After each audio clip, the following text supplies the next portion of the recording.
paz de Jesus esteja conosco. Tem uma história interessante da Benedita Fernandes. Alguém que já pode ter ouvido falar dela, né? Não é a Benedita lá de Uberaba, né? A gente confunde com ela, né? Acham que é aquela do fogo selvagem, né? Bem, ela é uma outra lá de Araçatuba. Ela foi morar em Araçatuba. Morou uns tempos em Penápolis. Ela era uma negra muito forte e como se diz, ela tinha uns distúrbios mentais, né? Ela tinha uma mediunidade, só que aí, como não tinha nessa época, foi no início do século, né? E ela não tinha hospitais psiquiátricos adequados, somente onde ela estava, no estado que ela estava, né, em Penápolis, e que depois ela foi para Araçatuba. Nesse período que ela estava em Penápolis, não tinha lá o hospital, né, nem tinha recursos psiquiátricos para tentar ver o que ela tinha. Também, mesmo que descobrisse, não tinha como fazer, né, nessa época aí, 1930, alguma coisa até antes disso, que ela nasceu em 1830, então quer dizer, é muito tempo. Então era um distanciamento muito grande da realidade de hoje. Bom, aí nesse caso, ela, lá na cidade de Penápolis, ela dormia na delegacia, né? Porque de vez em quando dava os ataques nela, nervoso, aí eles tinham que trancar, não atacar os outros. E, então, quer dizer, e aqui foi passando o tempo, e ela foi quando ela foi para Araçatuba,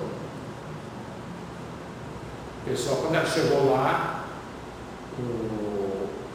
ela também, trancafiada, como diz, sabia que era meio doida, como diz, ela é doidinha, né?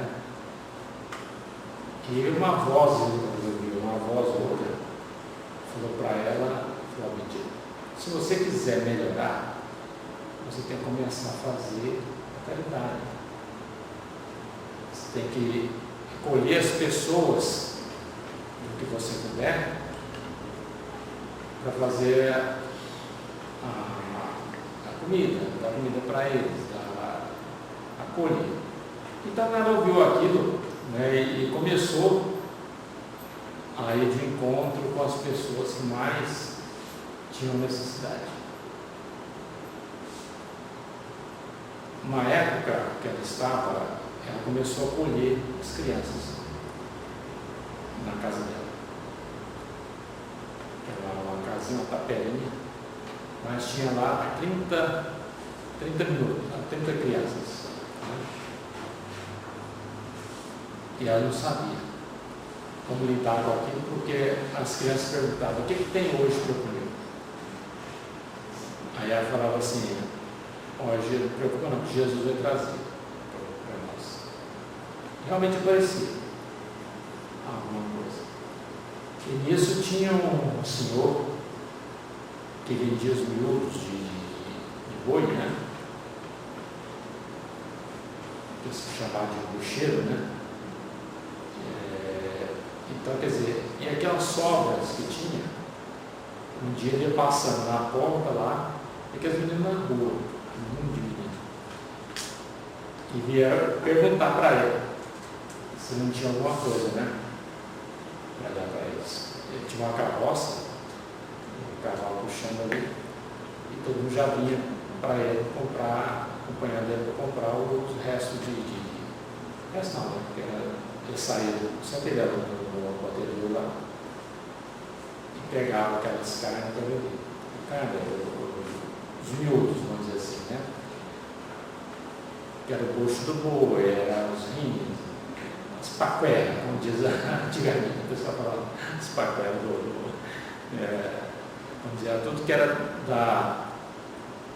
que as pessoas no açougue às vezes não compravam, e levavam nos bairros, né? Vendiam nos bairros mais pobres, e o pessoal comprava tudo.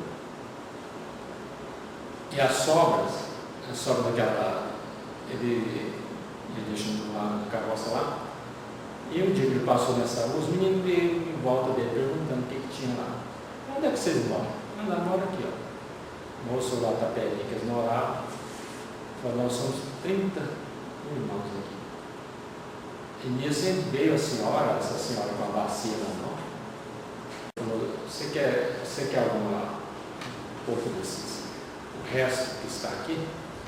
Aí dá para você fazer uma sopa gostosa para as crianças. A mulher pegou, né? Ia enjeitar. E ali começou a fazer amizade com ela. Com tanta criança que ela tinha, lá ele ficava até assustado, sabe? Como é que ela dá conta, né? Dessas crianças. E nisso ele começou a ajudar ela todas as vezes que ele passava e sempre sobrava alguma coisa. E fazia até questão que não vendesse tudo, né? Ela se na tomada que sobra alguma coisa que eu levo lá para a dona Benedita. E foi nessa doação, né, toda, e foi crescendo a amizade com ela, e passou que essas crianças também foram aumentando. Tinha muitas crianças, né? E como ela tinha facilidade já para lidar com pessoas que tinham distúrbios mentais, desequilibradas, ela passou a pegar as pessoas também e levar só de forma separada. Tinha um ponto na casa que ela fazia essa separação e as pessoas que tinham problemas mentais moravam lá dentro. Né? Então, quer dizer, a vida dela foi muito difícil. E esse senhor que começou a ajudar ela, passava o carroça lá, realmente ficou muito assim, comovido com aquela situação. Comoveu tanto que, aí, como diz, com o tempo, ele começou a dar para ela mais ainda do que podia, né? A esposa dele controlava aquilo tudo. Controlava, assim, né? Falava, como é que eu faço? Minha mulher é brava demais, para eu chegar lá vai faltar. E ela falou, você tem que trazer tanto. Né? Eu sei quanto tem na sua carroça, e você não tem como você comprar depois mais para vender. Né? E ficar torcendo, como diz o Enem, para vender tudo. Né? Não vende tudo, não. Eu tenho que levar lá para os meninos. Né? E o pessoal era tão assim, a espiritualidade trabalhava de um jeito tão interessante com ele, que vi que aquilo fazia com tanto amor, que muitas vezes ele ia pagar, né? Elas iam pagar e falavam assim, não, pode ficar com troco. E aquilo chegava no finalzinho ali, queria fazer o levantamento lá, até às vezes até passava, né, dos valores que ele tinha que devolver, que pagava, tinha que pagar, né, para a esposa dele, controlar tudo, né? Mas aí ele tinha condição de comprar mais, né? E com isso, ele ficou, com o tempo ele ficou pensando assim, gente, eu podia arrumar um outro emprego que me desse mais condições. E eu posso ajudar mais a dona Benedita. E aí ele arrumou como pedreiro, né? Eu aprendeu, já sabia mais ou menos a profissão. E um dia, quando ele começou a trabalhar, as pessoas iam perguntar para ele, quanto que é o serviço? Ele falou assim, não, você me dá tanto e o restante você leva lá para a dona Benedita, leva em arroz, leva em feijão, batata, o que você puder. E com isso foi aumentando, né? De 30 e poucos para 60 foi dobrando, né? Ele chegou a ter mais de 300 crianças. E um foi falando para o outro, né, que ela tinha esse trabalho, e E as pessoas começaram a doar para ela também. Até foi na época do Getúlio Vargas, né? Que ele andou perseguindo as religiões, tudo. E lógico, tinha aquelas pessoas que, os olheiros dele, né? Aquelas pessoas que compactuavam com as ideias dele, que não eram boas. E aí eles queriam perseguir as religiões, né? E chegou até ele essa senhora, assim, o nome dessa senhora, né? E ele ficou pensando assim, aí ele ficou interessado, quando ficou sabendo da história dela. Quando alguém chegou e falou assim, não vai fechar lá, não? Eu falei, como que eu vou fechar? Um lugar que ela abriga crianças desamparadas, abriga pessoas com problemas mentais, que eu vou mandar fechar. Lá vai continuar do jeito que está. Quer dizer, ela já fazia aquilo ali quase do coração dela para manter aquilo de pé. E quando chegou para que eles mandassem a ordem para encerrar as atividades dela, ele não teve coragem de fechar. Não, vai continuar. Isso, quando ela estava em Araçatuba, o prefeito lá mandou, também foi na mesma situação, né? Cortou as verbas dela, que ajudava, né? Com a verba municipal. Não tem verba mais. Né? Aí ela falou, então o senhor escolhe. Ela era assim meio tupecuda também, né? Não é boa, né? Como diz, eu sou bom, mas sou ruim. Né? Aí não dava para defender. Falou, então tudo bem.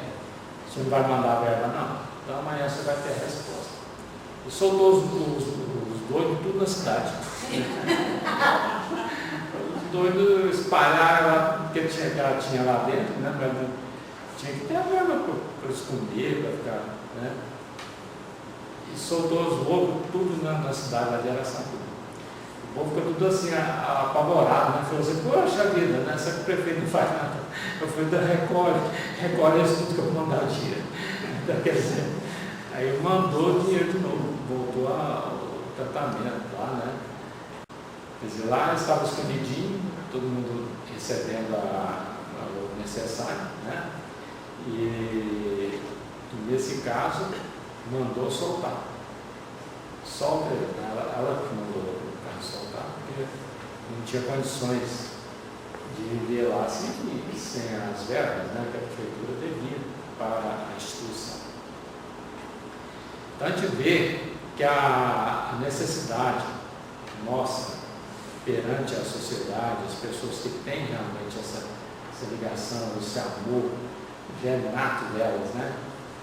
No caso da Benedita, a gente vê o tanto que o presidente da FEM, o PI, até escreveu um livro depois sobre ela. Quer dizer, passa até despercebido da gente, tantas coisas boas que tem por aí, tantas pessoas que fazem realmente da vida deles uma dedicação. Né? E conta a Ana Guimarães, mãe da Anete, né, Guimarães, que contou essa história dele, né? Desse senhor que foi lá, que ela morava no Rio de Janeiro, em Guimarães, né?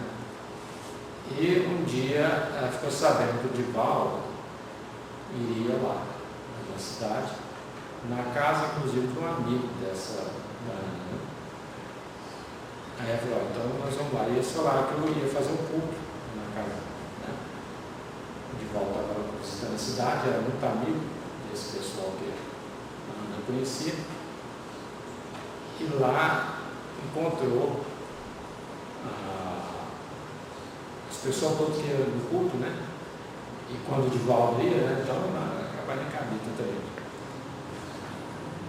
E quando chegou lá, esse senhor que tinha ido com a esposa, que era muito caminho dessa Guimarães. Ele foi fazer um tratamento, que estava com câncer, fez um tratamento lá no Rio de Janeiro. E nisso essa senhora convidou eles também para ir. Então eles foram para ir lá no culto. Aí chegando lá, passou um tempo depois do culto, ela aproximou do Divaldo e contou a história dele. Contou a história dele e falou assim: olha, realmente eu estou passando por uma dificuldade, veio fazendo tratamento aqui no Rio de Janeiro e queria conversar com você. Aí o Divaldo chegou, né, perto dele lá, conversando. Aí ele perguntou para o Divaldo: eu posso te fazer uma pergunta? Pode, mas eu puder te responder, né? Falou: você acha que eu vou viver muito tempo? Estou perto de ir embora, já desencarnar? Né? Com medo assim, né? Aí o Divaldo falou assim: não, você não vai demorar muito tempo, não. Você vai, logo você está indo, né? Ele ficou um susto, a mulher dele do lado, né? A mulher desceu. Começou até a chorar, falou: nossa, eu vou ficar viúvo, né? Rápido assim, né? Aí o Divaldo falou: não, mas não precisa se preocupar, não, porque todos nós vamos morrer um dia, né?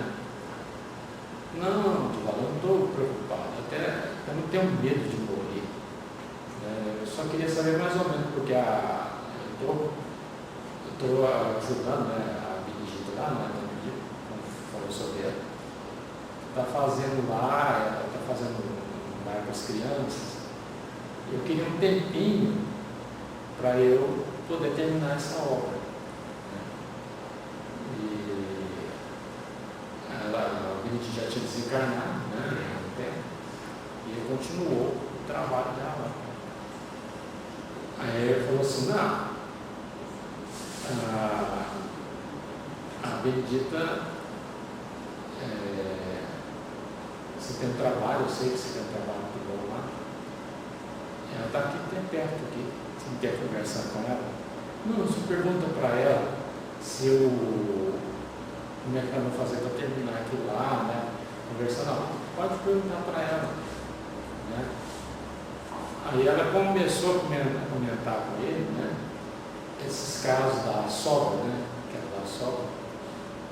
E ele então ficou muito emocionado, porque ela ficou muito feliz em saber que ele é que estava ajudando ali, ela já conhecia ele, mas o tanto que ele pôde levar aquilo adiante, né? Com todas as dificuldades que teve. E aí falou: nós estamos juntos com você. Nós estamos de cá, ela até desencarnou nova, né? Pela época, ela com 60 e poucos anos. Mas a casa vai continuar. Você vai, dar conta do recado até um determinado ponto que, logicamente, a sua situação não é boa, de saúde, né, que está com câncer, mas nós vamos fazer tudo possível para você ter uma saúde boa, razoável, né? Realmente o câncer dele foi regredido, teve condição de fazer a cirurgia, naquela época não era muito fácil, né? Ele pôde realmente ter uma saúde suficiente para poder terminar a obra. Então, quer dizer, a espiritualidade, quando nós queremos colocar um pouco de amor naquilo que estamos fazendo, dedicação, eles vêm nos ajudar. Eles sabem que há sinceridade da nossa parte, eles sabem que há essa vontade de realização, né? Em benefício de outras pessoas. Nós temos visto dentro da casa espírita e outras casas também, de outras religiões, que hoje as pessoas estão voltadas mais para o bem-estar do outro. As pessoas estão se condoendo mais com o sofrimento da outra pessoa, estão sendo mais altruístas, estão tendo essas condições de olhar ter essa empatia, né, de olhar para as pessoas e se colocar no lugar do sofrimento delas. É lógico que nós não temos condições de sentir a dor que o outro sente na íntegra, né? Mas sabemos o tanto que é importante olhar um para o outro. Será que se fosse comigo, como é que estaria? Quando nós já começamos a pensar assim, é sinal que estamos mais um pouquinho amolecidos. Como diz a mexida do doce fez a gente mudar um pouco. Então, o que a gente quer é que todos nós possamos realmente ter essa vivência dentro do que nós aprendemos com todas as pessoas, com tantas as pessoas que passaram por aqui e que não foi em vão. Todos, nenhuma delas foi em vão. Nós lembramos de Hugo Barçanufo, quando ele, aqui em Sacramento, ele nasceu numa época em que ele já tinha, né, vamos dizer, os já tinha desencarnado. Chico Xavier era criança, né, na época. Ele veio a desencarnar em 1918, com 38 anos. Então, quer dizer, praticamente no auge, né, da vida dele, foi a época que teve aquela gripe espanhola, né? E teve que realmente nos deixar. Foi um trabalhador incansável, sem nenhum recurso. Ele aprendeu quase tudo sozinho, autodidata. Ele dava aula para as crianças que não tinham condições, né? Fundou o colégio, que até hoje está em Sacramento. Por sinal, um colégio muito bonito, né? As pessoas tentam conservar esse colégio. E a memória dele também, né? Porque o que ele fez pela nossa região e tudo aquilo que ele teve em benefício nosso também foi realmente elevado, né? O pensamento dele, as atitudes dele, enfim, para nós aqui da região, foi assim, um espírito que veio trazer, né, que era uma região, assim, como diz assim, na época dele, era muito difícil as coisas também. Você imagina lá em 1918, ele desencarnou, né? Tudo aquilo, toda a região aqui, você lá em Sacramento, você imagina de que seria, né? É quase que uma viagem assim, para ir daqui, né? De São Paulo. E ele trouxe para nós aqui, né, a esperança, a dedicação dentro do Espiritismo. O que ele passou naquela região foi muita coisa mesmo. As pessoas que eram contra, né, porque a religião católica era muito forte. Então você imagina hoje, mesmo hoje, né, a pessoa fala de Espiritismo, as pessoas ficam achando que é alguma coisa ainda que é do Satanás. E de fato nós não temos essa, como diz, mais esse lado de ficar pensando que Deus não iria criar um ser, isso é criatura de Deus, né? Achando que o demônio seria uma criatura de Deus. Ele não iria criar como nós sabemos que Deus nunca fez um espírito para viver eternamente sofrendo. fazendo mal aos nossos criados simples e ignorantes, e sabemos que vamos continuar a crescer. Querendo ou não, vamos. Isso aí não adianta espernear, porque a nossa sina é crescer, é estar junto cada vez mais próximo dele. Uns irão mais rápido, outros menos, mas vamos estar frente a frente com espíritos muito acima de nós. Nós nem sabemos quem vai perguntar, eu não sei. Se eu tinha não sei quantas encarnações, né? Chegar frente a frente com o espírito bem elevado, não sei o que a gente vai perguntar para ele. Uma vez eu estive lá em Uberaba, no Chile, eu estava, como diz, quase partindo, né? Do outro lado, bem adiantado. Não tem nada para ele. Mas o que eu vou perguntar para ele? Não tem nada para perguntar.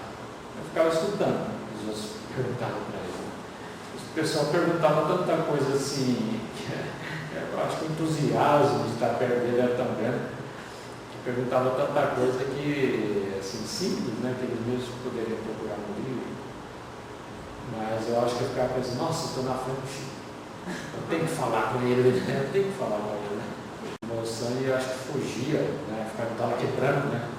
Assim, ele não perguntava nada que fosse do interesse do mundo, alguma coisa mais profunda, falava, deixa para lá, né? A gente já sabe, como diz, se fosse comigo também, nem sei o que eu iria perguntar para ele. Mas só ficou ouvindo, né, naquela copa, onde estava.